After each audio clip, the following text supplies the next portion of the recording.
Hello, my name's Dan Keane and welcome back to the channel. Apologies for the slight hiatus. Over the last 2 weeks I've been really busy with finishing submissions for my Masters at the Royal College of Music, and they're pretty much all there now, so by the time this video is out I should have uploaded everything, hopefully, and then I will be a quote-unquote professional for the foreseeable future and will look forward to sharing more ideas, videos and instruments with you via this channel. It's weird that it's only been 2 weeks since the last upload, and yet Spitfire's BBC SO is now free, and Apple's EXS24 is no more and has been replaced by the Apple Sampler or Quick Sampler. So I'm going to be looking to get in depth with both of those things in the next couple of weeks, along with lots of other stuff. And I can't tell you enough just how much I've wanted to make videos, and I've got a huge list of stuff that I want to talk about.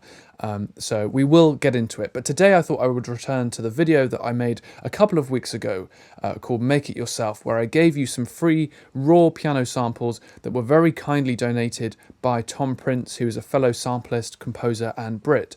And today I'm just going to be showing you what I did with those samples. It turns out that actually they were very well recorded, and apart from the odd tap and squeak here and there, just a little bit of compression and EQ and reverb is all I really had to do to bring it to the level that I would typically want it to be at. So I'm going to show you kind of in depth, but as you can see, retrospectively. So I'm going to be showing you on reflection what I did, what I'd have preferred to do, and just my general workflow practice. I can't pretend that I'm a practitioner of experience. I'm clearly not. But you can take some of my ideas, and if it works for you, then so much the better. Anyway, enjoy, and let's get on with step one.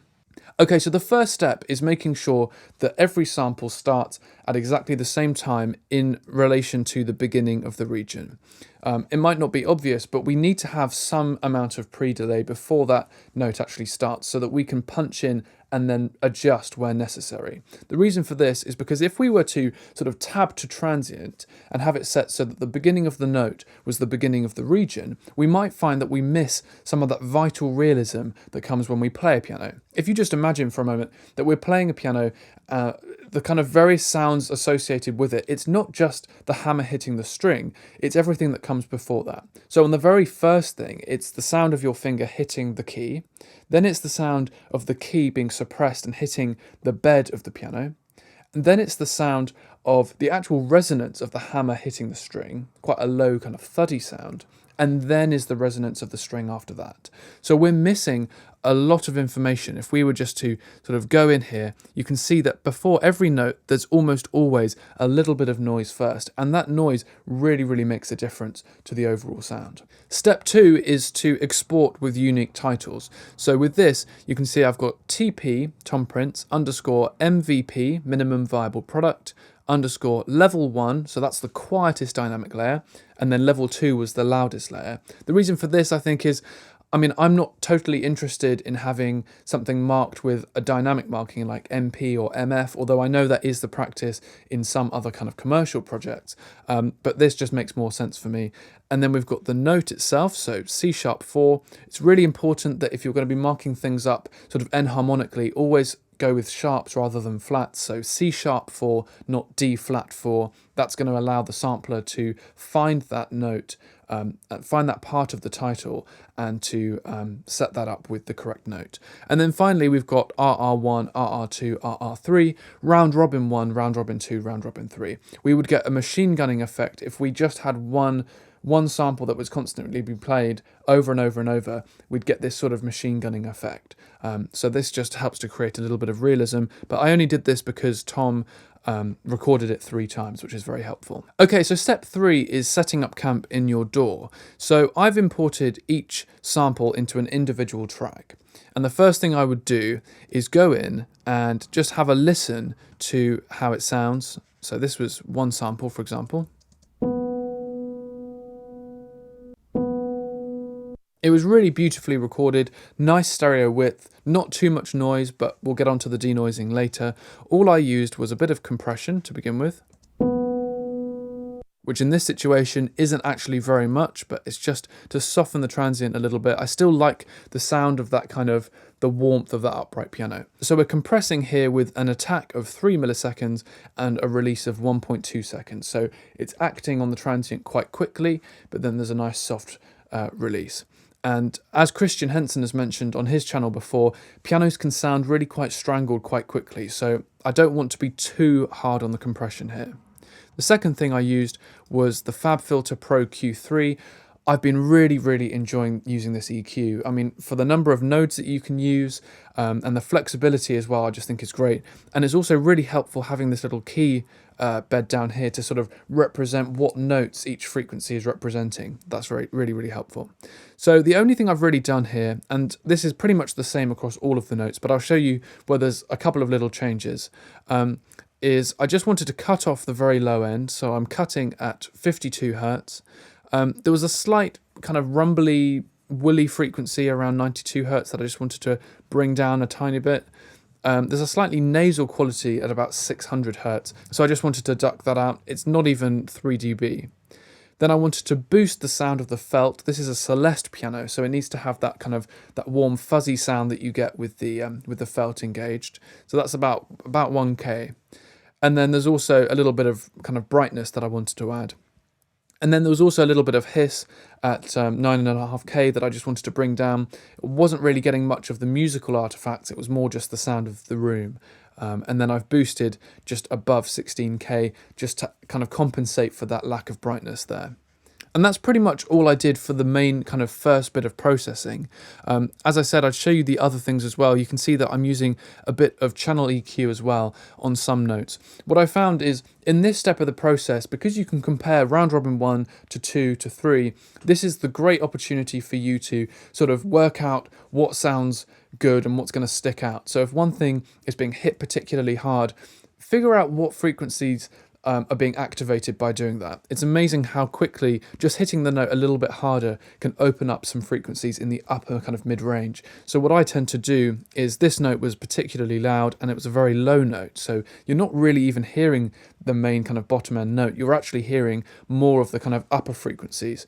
So I just kind of ducked them out and adjust the volume of each region. So what's quite clever in Logic is that you can use the gain feature here in the inspector, and just a couple of notes here. You can see that I've ducked out and adjusted a little bit on the EQ. So all of this stuff is just to kind of even stuff out. Now, I don't know if this is a bad practice, but what I tend to do is duplicate my processing across all of the tracks within each dynamic layer. So I've got pretty much the same settings on this because they were all hit at roughly the same volume, unless I've adjusted stuff manually, as I said. But then it allows us to do something very quickly, which is just to highlight all of the notes, go up to File, Export, and just click regions as audio files. And when you do that, you just want to make sure that you're not normalizing, because we're not doing the mastering phase yet. You might want to adjust your bit depth if necessary, but one thing you don't want to have selected is this bypass effect plugins. We want to use the plugins that we've got. Now, I wish that Logic had the option to batch export using mastering as well. If that were the case, I could just use a track stack or a bus to act on the various samples, but it doesn't work that way. It only uses the effect plugins that are on each track. And so while it might be a bit annoying to have to copy this, there's actually a shortcut for it, and it's Alt-Command-C to copy, and then Alt-Command-V to paste. So basically, you're going in here to Setting, copy channel strip setting, and then paste channel strip setting. So you can select multiple channels and just press, Alt-Command-C, Alt-Command-V, and there you go.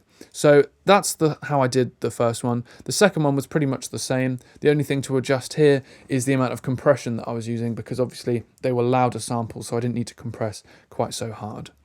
Once I've done that, and I'd always recommend that at the very beginning of the process, you make sure that you're actually testing this stuff out in a sampler. So I think we should go into Kontakt now, and I'm just going to create an instrument in the way that I have done here, but fresh for you to see. So I'm going to create a brand new Kontakt instrument.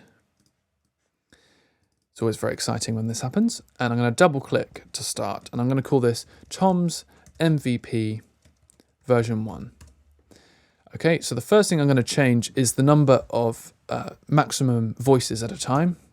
You can set hundreds and hundreds if you want, but 256 is plenty for now. So this is our very basic Kontakt instrument. I'm going to save it before I forget, and I'm going to put this just onto the desktop for now. So I've already created an instrument for this already, but I'm just going to show you again how I would do it. So I'd create an instrument folder to begin with, and then I'm going to have an instruments folder. And this is the sort of piano book practice that I've started to adopt. You could even do Kontakt 6 or Kontakt 5 versions if you want. So that version is going to go in there. And the other thing to mention here while we're there is to create a folder called samples, and we're going to have NR for noise reduced, and another one here called non-NR. And we'll return to that in a little while. So we've got our instrument in there. The first thing I'm going to do is create a few groups. So automatically it's got group 1 set created. I'm going to rename this round robin 1. I'm then going to go down to the bottom here and adjust my settings. So to be a little bit more sympathetic to the way the sound of a note begins, I'm not going to be using that kind of curve. I'm going to be going that way. So I'm sort of turning the curve up a little bit, and I'm going to be using an attack of about 8 milliseconds, maybe 5. 5 looks pretty good. And yeah, nice simple curve. I don't need to have a decay time, and I'm going to set my release to about 170 milliseconds, so nice and short. So now that I've got that set up, I can actually duplicate these groups, and it's going to duplicate with the same settings that I had before. So I can click duplicate and duplicate again. And so this is going to be called round robin 2, and this is going to be called round robin 3. Now I will also create another group that will be associated with the release triggers later on. But to begin with, I'm just going to start with that, and remember to save at all times. So I'm going to import the samples now, and I've got them saved on my hard drive. So I'm going to begin where I did, and all I need to do right now is I'm just going to, because it's all labeled level 1 here, I can just see all the ones that are level 1 and drag them into my sampler of choice here. So in they go, and what I'm going to do is I'm going to right click and press auto map. The first thing I'm going to do is, you can see here it's broken down each part of the file name into the separate sections, so that's really, really helpful. The first thing I can do here is I can make this my group name, as it's already labeled out there, and then I'm going to set this as my single key. So as soon as I hit apply, I'll wait for it to do its thing. And as you can see, each group has the various samples it needs. So this here is round robin 1, C0, there it is. And if I click on this one here, round robin 3, C0, it's done that really, really quickly and intelligently. So what I'm going to do is I'm going to turn off edit all groups, and I'm going to make sure that selected groups only is enabled. Then what I'm going to do is I'm going to just stretch these samples down, and I'm going to do the same for this as well.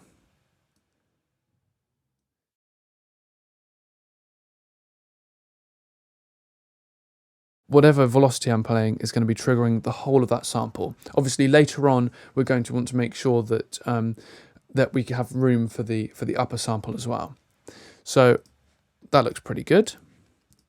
And what we can do to enable these groups is go to Group Start Options. And again, we can have all groups selected now because we'll want this selected for all of them. And we're going to go to Cycle Round Robin. So I'm going to disable this now. So each one has this option set up, but currently they're all set as position 1 in the round robin chain. So I'm going to set this one to round robin 2 and this one to round robin 3. And so now if I play a note,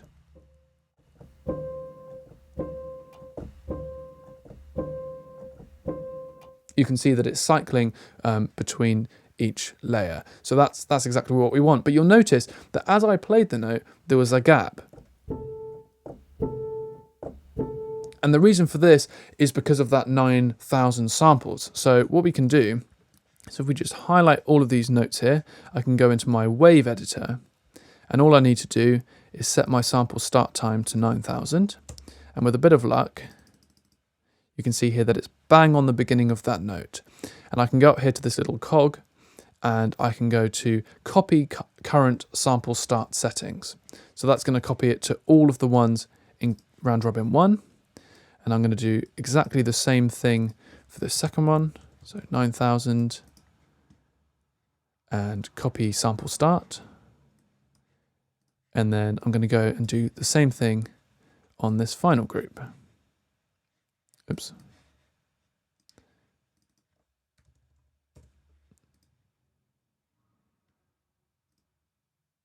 Okay, so if I now just try and play something.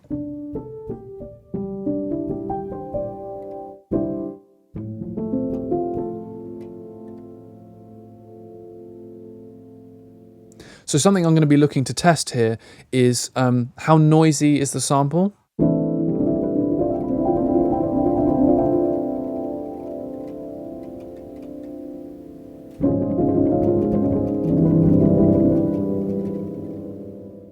So there's quite a lot of noise there. It's the sound of the kind of little taps here and there. Obviously that noise floor builds up. So that's stuff that we're going to need to adjust in the noise reduction stage. Okay, so next what I'm going to do is I'm going to create my groups for the release triggers. So I'm going to call this RT round robin 1. And I'm going to have a similar start time, I think, to this. So I'm just going to create my, my envelope at the bottom. Okay, so that looks pretty good for now.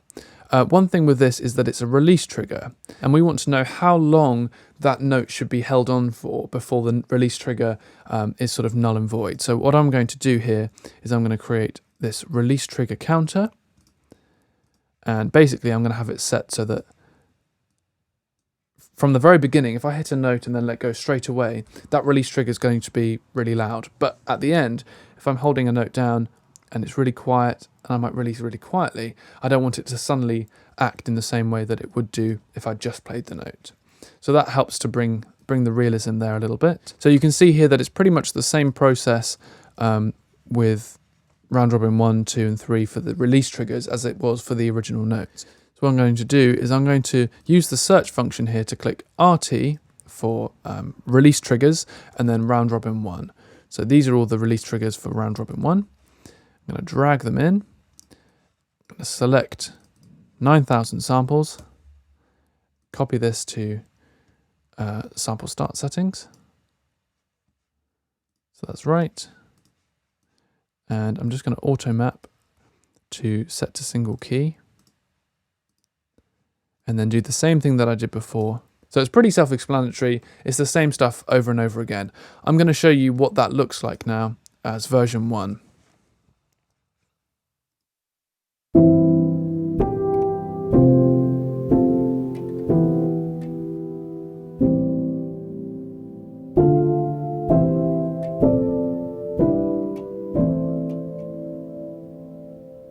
So there's quite a bit of noise there, and there are all these little tappy noises.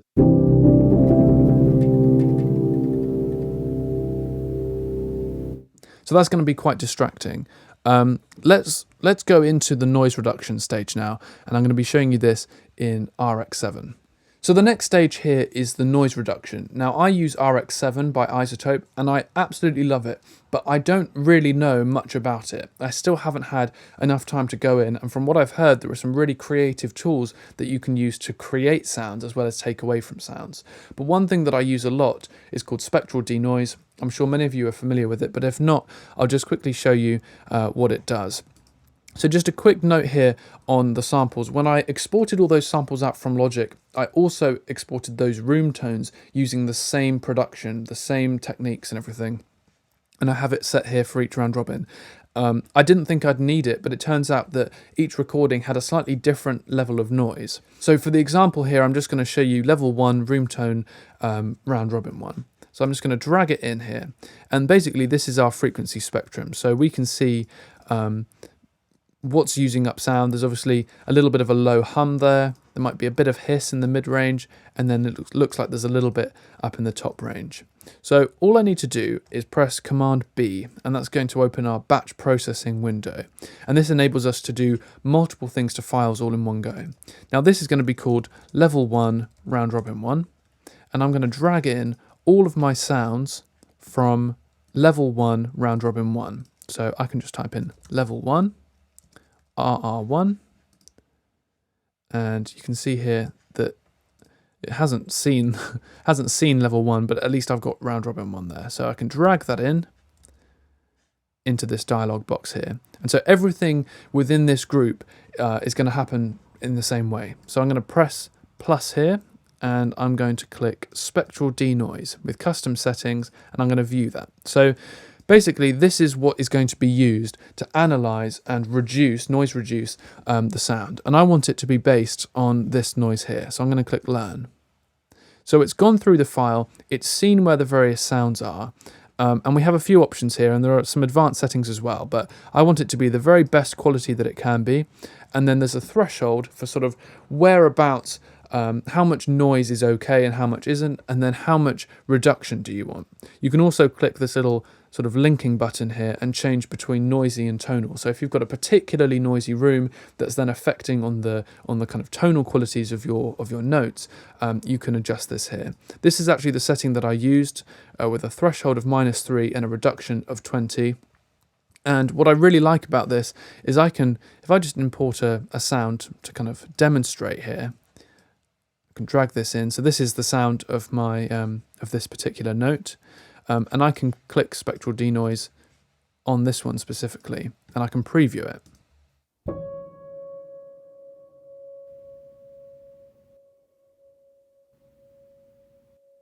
And what's really clever as well is that you can output the noise only, so I can hear just what noises are being removed.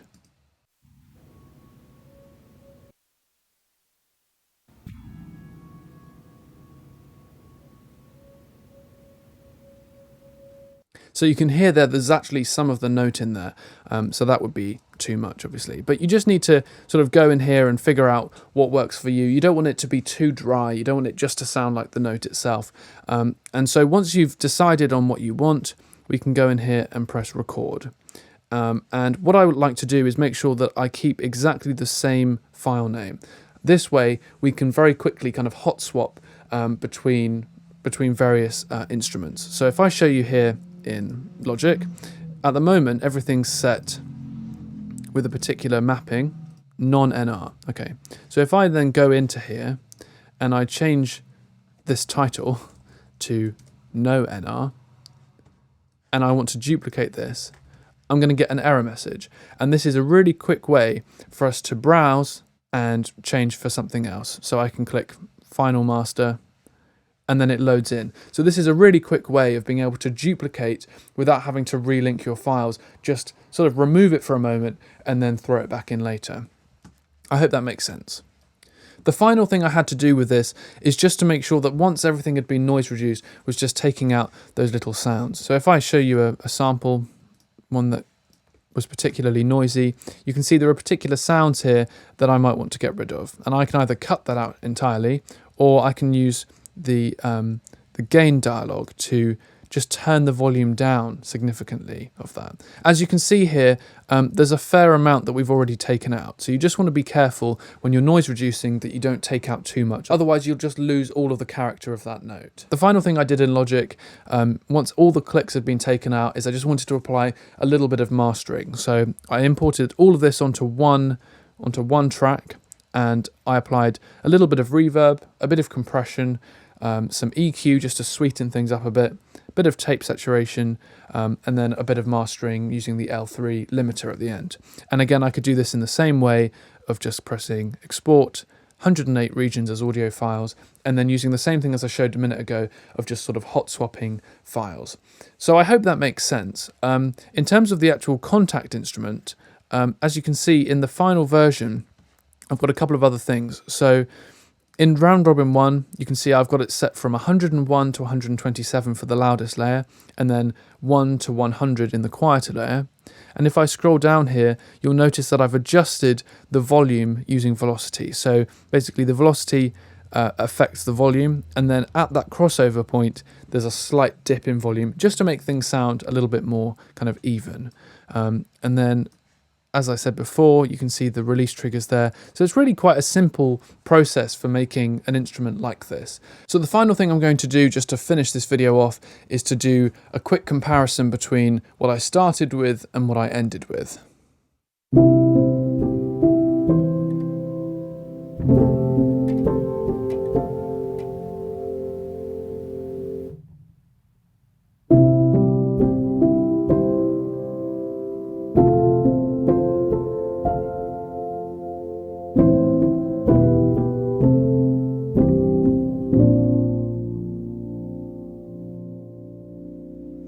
So you can hear there, just in that short kind of demonstration, that there's a lot less noise, the taps and the clicks have been reduced where necessary, and generally it's got a more kind of upfront, slightly more commercial sound to it, something that I really like. More than anything, I'd really recommend just keep trying stuff out, keep creating new versions, and then refer back to the old ones and use that as the point of reference, because as I've said many times, you just don't know what it's going to sound like until you've got it in the sampler and you're actually trying it out.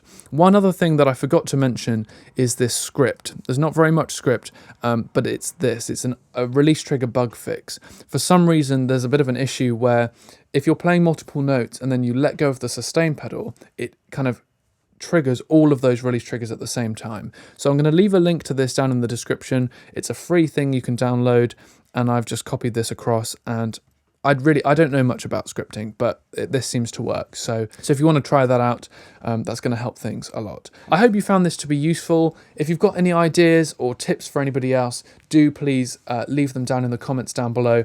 As I said at the beginning of this video, I really want to get back into uploading. So thank you for being patient, and I will see you very soon.